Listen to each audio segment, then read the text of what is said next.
killing it day after day, hour after hour, year after year, because we love it.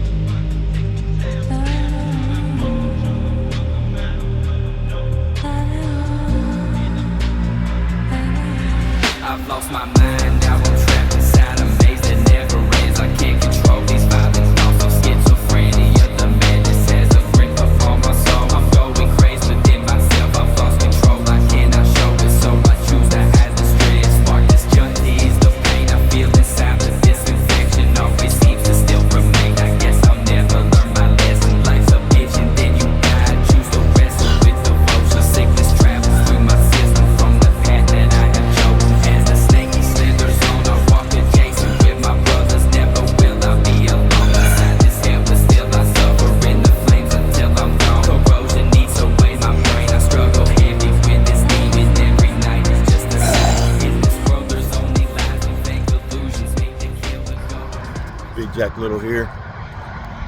No weapon formed. Walking in the rain.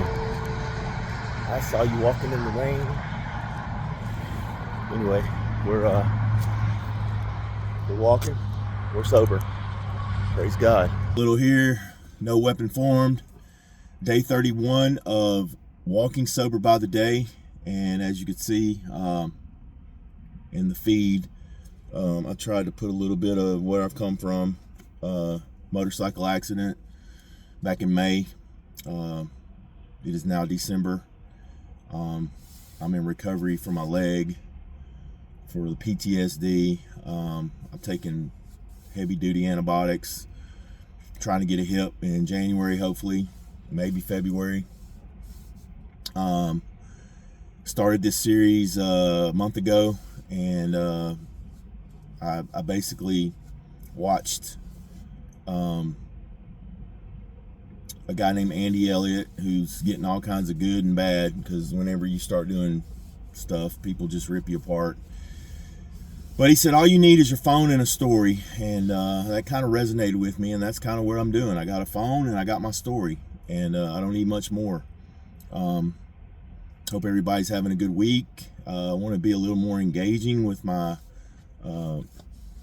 people. Now my YouTube people that I'm in recovery also from drugs and alcohol, but then my bizarre experience with 7-hydroxymitragynine, which I thought was kratom when I was taking it. A lot of people out there think they're taking kratom when they're not. If you're taking 7-OH, you're not taking kratom. I'm sorry to tell you, there's a small percentage of 7-O in kratom, but what they're doing now is they're extracting 7-O and they're synthesizing it, and they're putting it in a pill and selling it just like you would sell. Even the names are resemblant of pain pills. I'll put up some of the, I'll pull some of the names that I see now. They're using Roxy's and Perks and all those types of marketing schemes to get people to take them. So over this week, I've done a sub-series on 7-hydroxymitragynine, its effects on kratom, inside of kratom, and then we did some tolerance and withdrawal, stuff like that.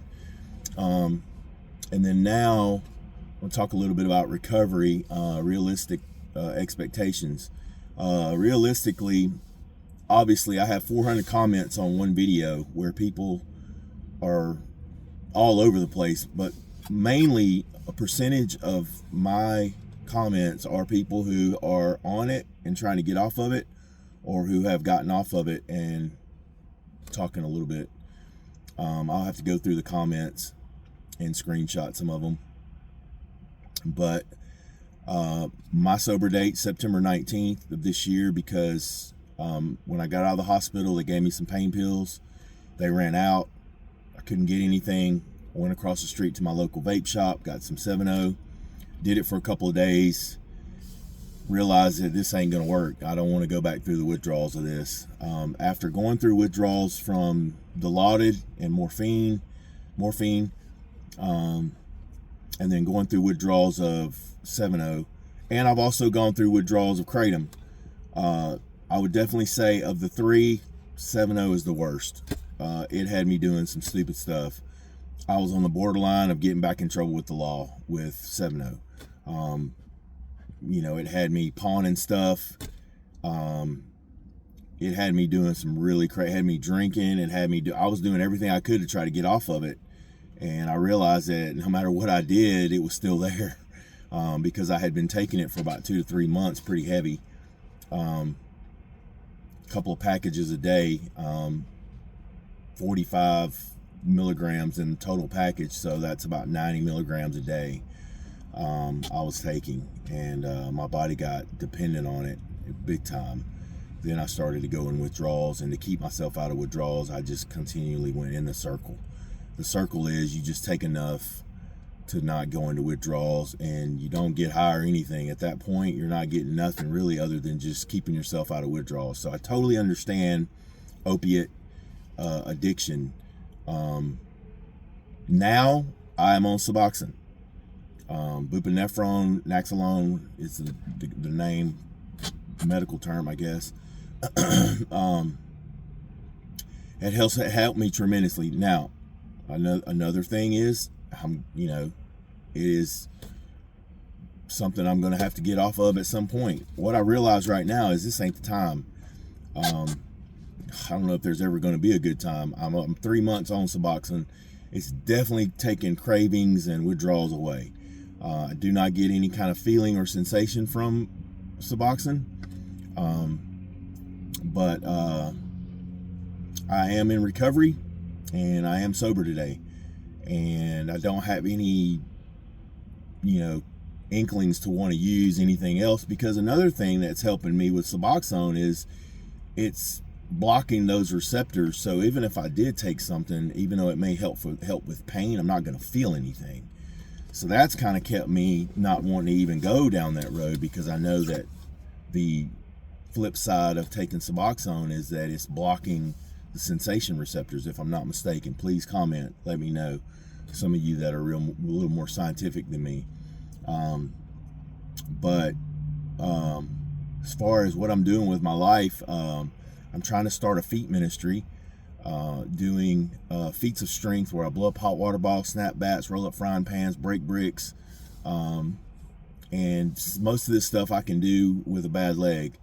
I want to try to blow up a hot water bottle when I get 1,000 subscribers, but I'm not getting anybody on my live stream yet. So I'm going to have to really, over the next month or two, or however long it takes, try to build up people getting on with me live, because right now no one gets on.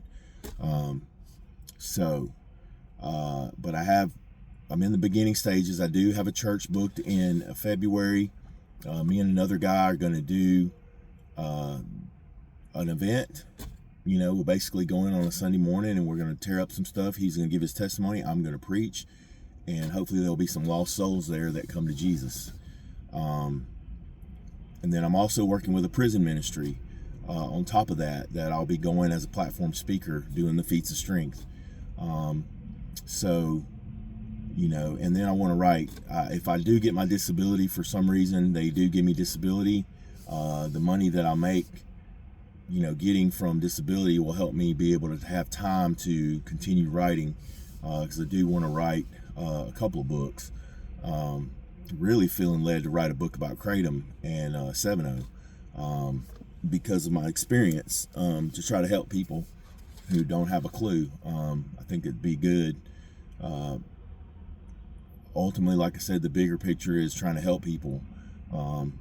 So just want to let you know that we're rocking and rolling. I'm going to try to work out up under this little thing. The reason I'm out in the car is because I try to get out of my wife's way in the morning. That's her time to put her makeup on, and I try to get out of the way, because we are staying in a fifth wheel RV, and it's small.